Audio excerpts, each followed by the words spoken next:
Bhim army को challenge करना कोई बच्चों खेलेगा?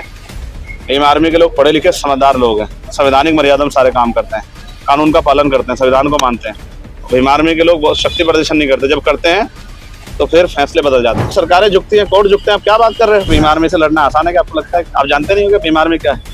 तो हमें बहुत समझदारी से, क्योंकि इस तरह का जो है सिचुएशन ना बने कि लॉ एंड ऑर्डर बिगड़े और कोई इस तरह की परेशानी खड़ी हो, हमें बहुत सारी चीजें समझनी है।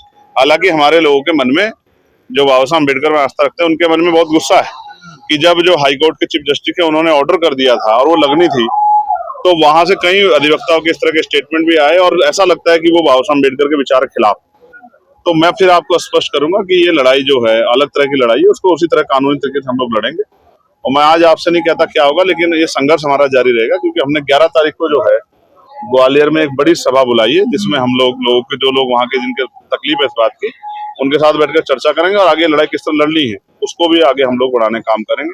वहाँ के जो अधिवक्ता हैं वो भी एक सम्मेलन बुला रहे हैं, वो भी मुझसे मिले तो उन्होंने मुझसे मांग की थी कि भाई आपको हम सम्मेलन बुला रहे हैं, सारे अधिवक्ता बुला रहे हैं देश भर के, आपको भी आना है, हम चाहते हैं कि आप उसमें रहे। मैं उनके कार्यक्रम में भी कोशिश करूंगा कि उन कार्यक्रम में भी शामिल।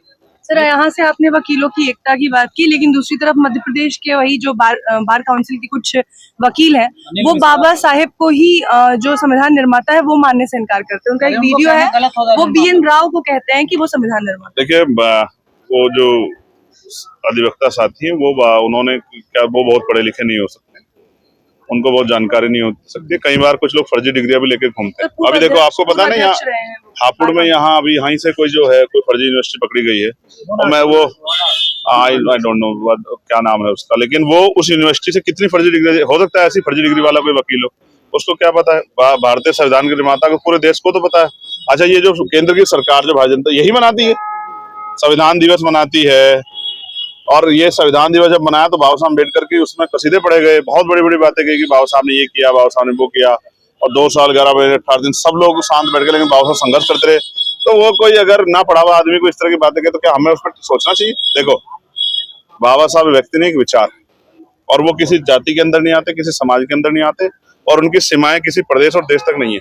मैं अभी दुनिया में होकर आया US में, और अभी दुबई जा रहा हूँ, एक कार्यक्रम में डॉक्टर बाबा साहब अम्बेडकर की बर्थ एनिवर्सरी सेलिब्रेट कर रहे हैं। आप समझो, दुनिया में रहने वाले लोग, मैं कोलंबिया यूनिवर्सिटी गया जहाँ सिंबल ऑफ नॉलेज जो है डॉक्टर बाबा साहब अम्बेडकर की स्टैचू लगी, तो कोई अगर कुछ भी बोल पड़ता है, आप मतलब इधर ना पढ़े लोगों के बारे में मुझसे कहने लग जाओ, फर्जी डिग्री वालों के लिए, मैं उनकी बात को भी सुनूं, तो ये तो आपकी मेरी मूर्खता है। हमें इन चीजों पर ध्यान नहीं देना चाहिए। बाबा साहब को छोड़कर भीम आर्मी पर हमला कर रहे हैं ना सर, सीधा भीम आर्मी से लड़ाई करने का। अब आपको लगता है क्या भीम आर्मी से लड़ना आसान है क्या आपको लगता है? आप जानते नहीं होंगे भीम आर्मी क्या है?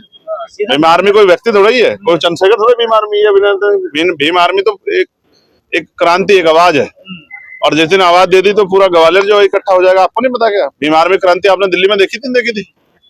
यहाँ फिर मैं कहता हूँ सरकारें झुकती हैं, कोर्ट झुकते हैं, आप क्या बात कर रहे हो? तो फिर मैं कहता हूँ, देखो होता क्या है कि लोमड़ी कहती है कि मैं शेर से झगड़ा करूंगी, लड़ाई करूंगी, तो ज्यादा कुछ नहीं होगा, तो लोमड़ी के चर्चे हो जाएंगे कि भाई जो है लोमड़ी ने चैलेंज कर दिया। अभी भीम आर्मी को चैलेंज करना कोई बच्चों खेलेगा?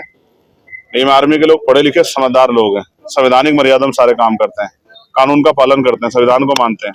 भीम आर्मी के लोग बहुत शक्ति प्रदर्शन नहीं करते, जब करते हैं तो फिर फैसले बदल जाते हैं। एटा में राजपूत परेशान है भीम आर्मी से, कह रहे हैं जबरदस्ती बोर्ड लगा देते हैं ये लोग। नहीं, हम नहीं लगाते जबरदस्ती बोर्ड। जिसकी देखे लोकतांत्रिक व्यवस्था है, किसी गांव की इच्छा है मूर्ति लगाने की, गेट बनाने की, बोर्ड लगाने की, तो आप कैसे रोक सकते हो? और दूसरी बात, मैंने कई बार समझाया है कि एक्शन का रिएक्शन होता है। किसी को ज्यादा दबाने का काम करोगे तो कल वो आदमी डट के खड़ा हो जाएगा, फिर क्या करोगे? एटा में यही तो हुआ है, और एटा जैसी सिचुएशन कहीं और जगह बन सकती है। इसलिए मैं बहुत जिम्मेदारी से कह रहा हूँ, मैं अपने लोगों से कह रहा हूँ कि मैं आपकी शक्ति को जानता हूँ, लेकिन आपके कंधों पर जिम्मेदारी ये है कि कानून व्यवस्था भी बनी रहे, इसका ध्यान रखना।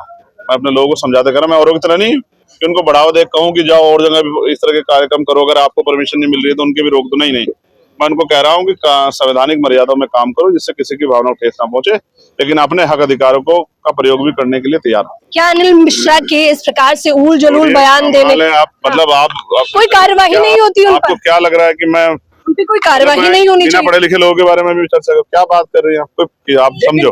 बार एसोसिएशन की पूर्व नहीं माने वो। हाँ, ये सोचने का विषय है कि वो चीफ जस्टिस का ऑर्डर भी नहीं माने। देखो, अब आप समझो, ये सवाल महत्वपूर्ण है कि वहां के बार काउंसिल कुछ एडवोकेट वो चीफ जस्टिस मध्य प्रदेश का ऑर्डर भी नहीं मानते। इसका मतलब क्या है लोग हमसे कहते हैं कि आप कानून को नहीं मानते, संविधान को नहीं मानते, कई बार इस तरह की बातें कहते हैं कि आप आंदोलन करते हैं, सुप्रीम कोर्ट हाई कोर्ट को नहीं मानते। अब बताओ, हाई कोर्ट के चीफ जस्टिस का ऑर्डर नहीं माना जा रहा है, तो इसका मतलब समझते हैं